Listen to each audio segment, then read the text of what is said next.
Esiet sveicināti, apskatīsim tādu būtisku notikumu astroloģisko karmiskie mēsli mainas zīmes nostājas uz asu lauva ūdensvīrs, un tas uz pusotru gadu ietekmēs katra no mums personīgos karmiskos uzdevumus, kas mums ir jāveic. Vēlreiz atkārtosim, kas tad ir šie karmiskie mēsli, dienvidu karmiskais mēsls vai ketu, kurš pašlaik ir nostājies lauvas zīmē. Tas atbild par mūsu pagātni, viss, kas jau mums ir bijis, tur, kur mēs jūtamies labi, to, ko mēs protam, ko mēs esam piedzīvojuši. Un reizēm mēs tajā iestrēgstam, mēs paliekam tajā pagātnē un negribam no tās iet prom, bet tas ir tas, kas mums ir jāatlaiž, kaut kas pazīstams, kaut kas zināms.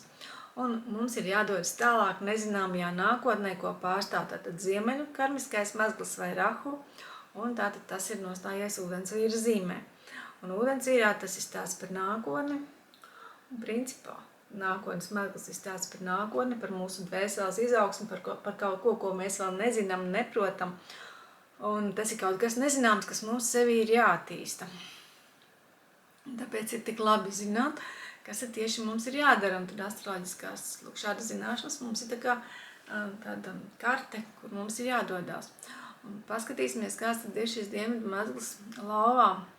Kas ir tas, ko mums visiem kopā vajadzētu atlaist. Un tur ir runa par mūsu ego, par mūsu personīgo spožumu un personīgo postu, par mūsu pašizpausmi, kā mēs izpaužamies, par vēlmi būt uzmanības centrā.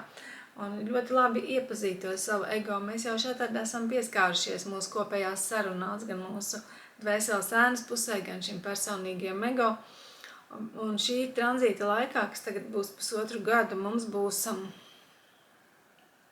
jāiepazīst viņš vēl vairāk. Jā, tie, kas paliks, kas vairāk turēsies pie pagātnes mezgla, tie redzēs to lielo vēlmi pārspīlēt savu svarīgumu. Tas ir lepnums, tā ir āršķirība, tā ir vēlme pēc pastāvīgas atzinības. Zināmā mērā tā ir tendence visu tvert ļoti personīgi, un to dara ļoti daudz cilvēki. Uztverot tā, it kā visa pasaule grieztos tikai ap viņiem. Tas arī rada tādu lieku spriedzi gan attiecībās, gan dzīvē kopā. Tas ir liela arī tāda baila iekšēja, ka trūkst atzinības, ja kāds nepamanīs, nenovērtēs. Un, protams, lauva zīmē piemīt arī šie vēlmi visu kontrolēt un spīdēt uz citu rēķinu, un to arī tie, kas paliks pie šī pagātnes karmiskā mezgla, izjutīs. Bet labi būtu, ja lūk šo visu, ko es te nosaucu, un tas nav vēl viss, tas tāds īsts konspekts. Tas ir tas, no kā mums vajadzētu tātad atbrīvoties, ka mums vajadzētu palaist vaļā šo nepārtraukto vajadzību pēc uzmanības, pēc abrīnas, un galvenais, ko es gribētu uzsvērt, tas fokusēšanās tikai uz savām personīgajām vēlmēm, kas īstenībā mūsdienās ir ļoti izteikta. Tad lūk, šī pusotra gada laikā būs iespēja vismaz padomāt par to, paskatīties citādi, jo nākotnes karmiskais mezgls, kas ir ūdensvīra zīmē, aicinās mūs doties uz priekšu, uz kurien tad viņš mūs aicinās doties.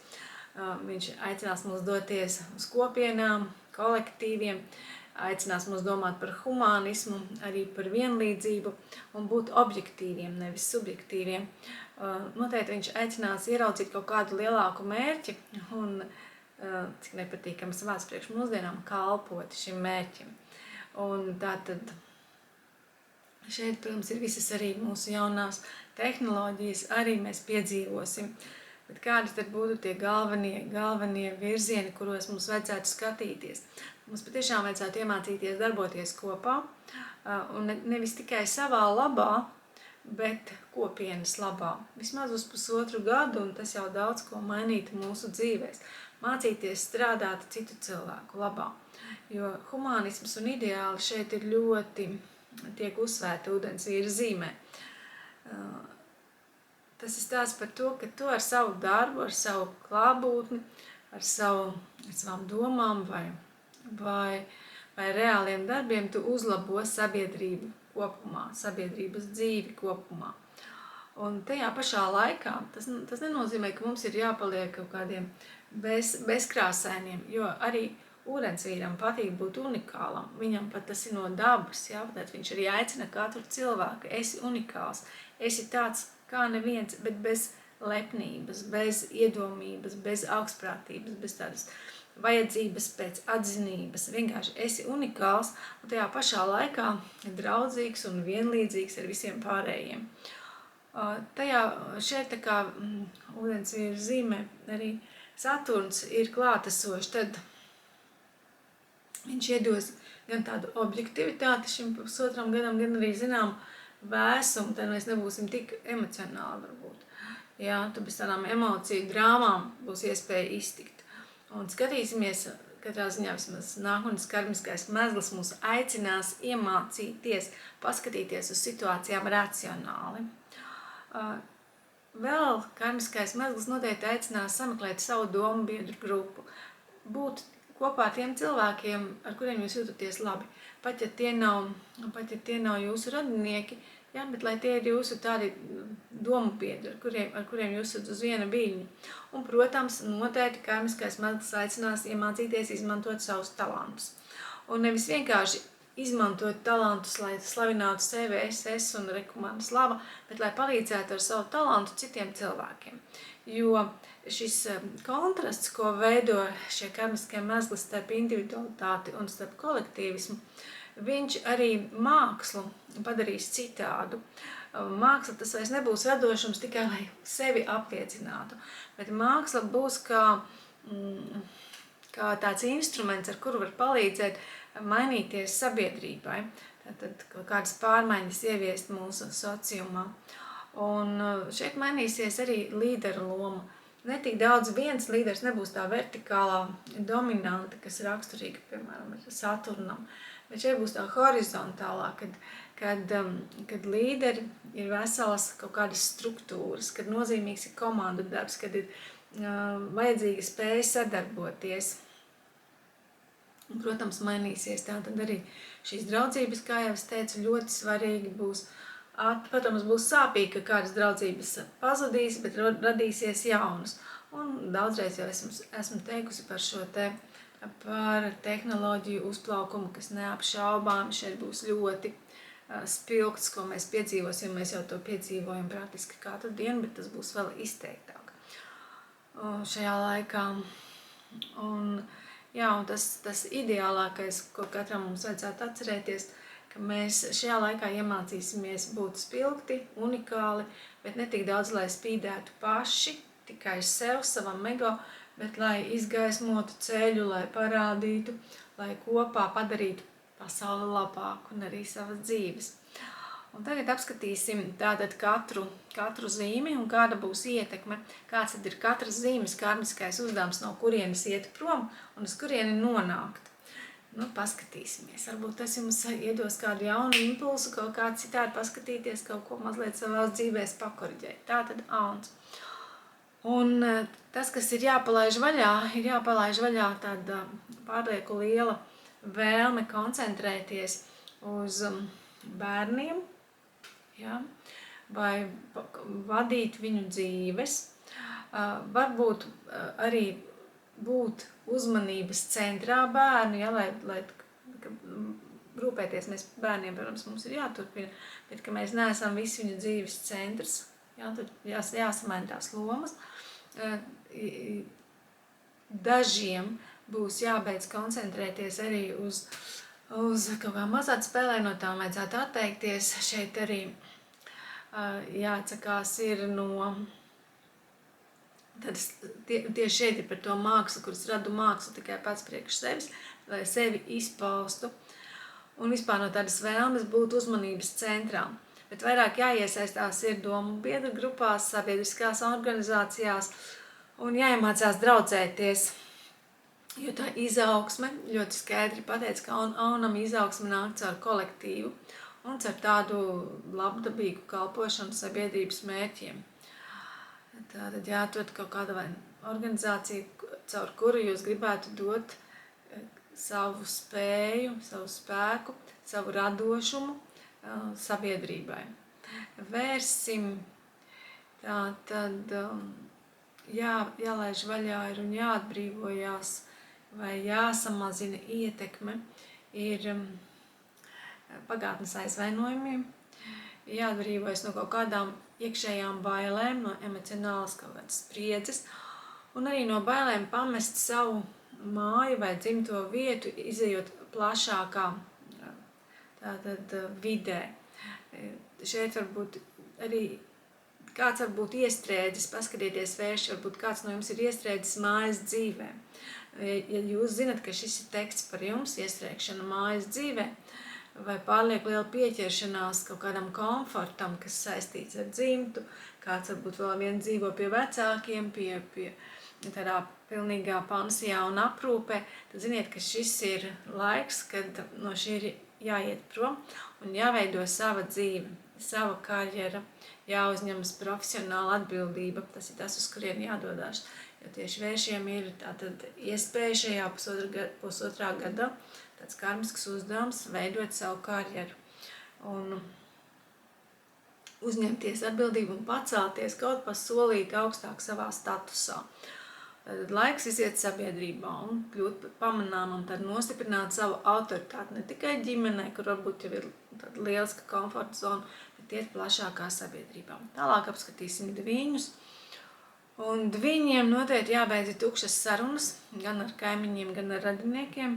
Un arī jāskatās, vai neesat iestrēguši tādā ikdienas rutīnā, kaut kāda sīkumainībā un tādā virspusējā dzīves uztveršanā. Jums ir jāpaplašina redzesloks, jums tiek iedota iespēja mācīties. Tāds labvēlīgs laiks. Daudzi šeit var mācīties tātad augstskolās, tas būtu labi, vai vienkārši celt savu kvalifikāciju. Varat arī ceļot uz kādām tālām zemēm, ieplānot kādu ceļojumu, varat interesēties par citām kultūrām un varat arī kāds varbūt mēģinās saskatīt sabiedrības lielo kopbildi un dosies politikā. Arī tas ir tas nākotnes virziens, ko šeit var darīt. Jo tas lielākais uzdevums, kas ir jāizdara dviņiem, tas patiešām ir liels, viņiem ir jāatrod un jāsakārto sava dzīves jēgas sistēma. Un to var meklēt gan caur reliģiju, gan caur filozofiju, gan jau, kā es teicu, caur aktīvu darbību, iesaistoties arī kaut kādās politiskās tātad kopienās vai partijās. Vēzis. Vēžiem jābeidz ieciklēties tikai uz savu personīgo drošību, tikai visu laiku vērot sevi un pelnīt naudu priekš sevis un bailes zaudēt savu kaut kādu drošo pamatu zem kājām vai koncentrēšanos tikai uz savām baudām, uz savu komfortu. Jums ir jādodas no tā ārā, un nākotnes karmiskais uzdevums pusotru gadu laikā ir iemācīties uzticēties citiem cilvēkiem. Un tajā pašā laikā dalīties arī citiem un dalīties ar visu, dalīties ar savām emocijām, dalīties ar tuvību, dalīties ar finansēm. Un šis ir ļoti labs laiks tiem, kam nepieciešams apmeklēt psihoterapeitu. Jo šeit tāds nākotnes uzdevums var būt arī transformēt savu psiholoģisko stāvokli, ja tas ir nepieciešams. Un tā izaugsme un tas labums nāk caur to, ka mēs spējam biznesu ar kādu kopā veidot, vai ka mēs satiekam partneri, ar kuru mums ir ļoti dziļa, intīma tuvība, vai šeit mēs varam arī sākt apgūt ezotēriku un kļūt tādi tik ļoti jūtīgi un pasauli izprast, uztvērīgi, ka mēs praktiski jūtam rādu to, kas notiek. Ja? Tālāk mums ir lauva. Lauvai tieši šajā asī, lauva ūdensvīrs ir apstājušies šie karmiskie mezgli, un tā tad ego ir jāmaina. Visu kontrolēt ir jāmaina. Uzskats, ka pasaule griežas ap lauvu, ir jāmaina. Un uz kurien tad ir jādodas? Kas tad ir tā nākotnes uzdevums? Jāmācās veidot līdzvērtīgas, nevis viens augstāk, otrs zemāk, bet līdzvērtīgas attiecības. Ziniet, latviešiem ir tāds precīzi, man šķiet, izlīdzināšanās rituāls, ja? Kad jauno vīru, jauno sievu nolīdzina, ka viņi abi bija vienādi. Lūk, šeit jāmācās veidot līdzvērtīgas partneru attiecības gan laulībā, gan biznesā, praktiski jebkurās attiecībās. Jo šeit slēpjas tā izaugsmes iespēja, tātad ieklausīties otrā cilvēkā un iemācīties sadarboties ar viņu. Tas lielais uzdevums. Jaunava.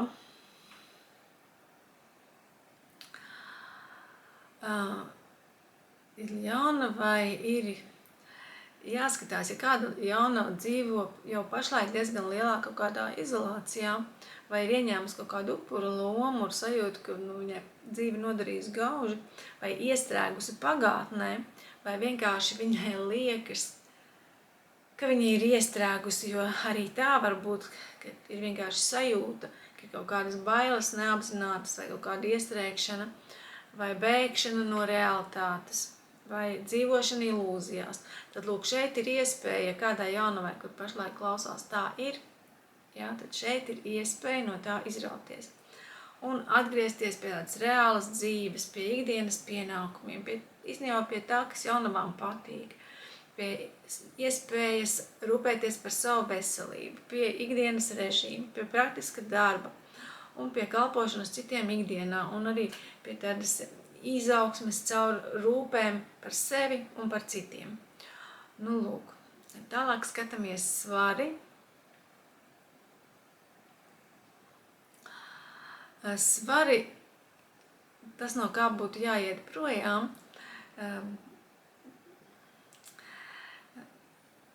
mēs varētu raksturot kā vēlmi, ka es esmu kolektīvā, es esmu viens no viņiem, un es neuzņemos nekādu atbildību ne par ko. Ja kāds no svariem tā ir dzīvojis kādu laiku, tad lūk, šeit ir pienācis brīdis, kad mans viedoklis nav svarīgs, vairs nedarbojas. Šeit ir jāatklāj šis individuālais viedoklis, savs radošums.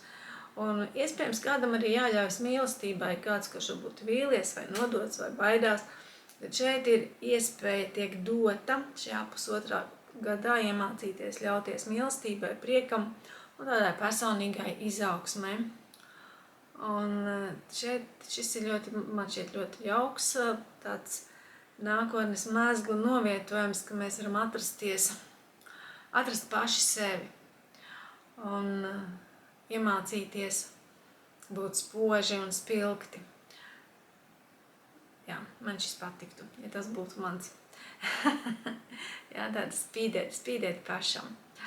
Un tālāk mums ir skorpions. Skorpionam jāatbrīvojās vai jāpamet dzīšanās pēc kādām lielām izaugsmēm karjeras jomā un tādam jākļūst emocionāli siltākam.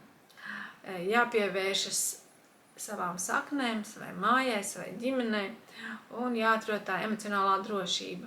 Jo šeit skorpionam tā izaugsme, nākotnes izaugsme nāks caur savas personīgās, privātās dzīves sakārtošanu un to iekšējo miera atrašanu. Un tam arī es ieteiktu veltīt šo pusotru gadu. Strēlniekiem savukārt var nākties atkāpties no idejas, ka viņi zina, kā ir patiesībā, un vēlmes citiem pastāstīt vai pamācīt, kā ir patiesībā. Bet viņiem ir jādodas mācīties, jo šis ir tāds laiks, kad strēlnieks var nonākt pie saprašanas, ka īstenībā ļoti daudz lietas pasaules, ko viņš vēl nezina. Un tas ir jāmācās gan teorētiskas, gan arī praktiskas iemaņas. Tāpēc es vienkārši ieteiktu būt atvērtiem šī pusotra gada laikā, sārakstīties, runāties, apgūt kaut ko jaunu informāciju un mācīties, ja kaut kas interesants tuvākajā apkārtnē notiek, tajā noteikti iesaistīties un mācīties un apgūt. Un tad šis nākotnes mēzglu uzdevums būs lieliski realizēts. Tev var valodas mācīties, ar mašīnu braukt mācīties, varbūt kāds patiešām arī sāks kolekcionēt mašīnas vai pirkt, vai tāda kaut kāda kustība šeit praktiska iespējama. Un tālāk apskatīsim mežāzi. Mežāzim ir jāatstāj, ja kāds piedzīvojas tāds emocionāls krīzes un vēl ar vien tajās dzīvo, un vēl ar vien sajūt kaut kādas vai nu skumjas, vai nodevību, vai bailes, vai ir notikusi ar viņu kaut kāda manipulācija, tad tas viss ir jāatstāj pagātnē. Un tāpatās jāatstāj pagātnē, ja kādam ir atkarība no citu cilvēku naudas, tad kaut kādi kredīti vai parādi vai kaut kādi citi pienākumi, bet ir jāiemācās tātad nopelnīt pašam, jāapzinās savu personīgā vērtība un jāveido sava materiālā stabilitāte. Un tālāk mums ir ūdens vīrs, un viņam ir jābeidz izdabāt partneriem, un it sevišķi to dara aiz bailēm palikt vienam. Un jābeidz savas intereses upurēt citiem cilvēkiem. Ir īstais brīdis tad attīstīt savu personību, savu harizmu, savu neatkarību. Un ūdensvīrs ir viena no tām zīmēm, kurai ir jānoliek tagad sevi pirmajā vietā. Un jāparāda pasaulē šī 1,5 gada laikā, kas tu esi. Zivīm savukārt jābeidz, jeb jāpamet tāda ieciklēšanās vai pievēršanās pārāk liela sīkumiem. Jābeidz nemitīgi uztrauties par darbu. Un ja kāds pārāk uztrauc arī par savu veselību, tad arī atvieglot varat uzelpot, jo tas ir pagātnes karmiskais mezgls, no kā jūs droši varat atbrīvoties un pievērsties kaut kam garīgam, kaut kam dvēseliskam, meditācijai, intuīciju attīstiet, ar mākslu nodarbojieties un palaidiet vaļā tādu kontroli par dzīvi, bet ļaujieties dzīves taram plūdumam un uzticieties visumam. Nu, lūk, tāds arī ieskicēju jums šos karmiskos uzdevumus, un tad dosimies šajā brīnišķīgajā 1,5 gadu ilgajā kopīgajā piedzīvojumā un pildīsim pēc vislabākās sirdsapziņas savus karmiskos pienākumus. Atā, visu labu!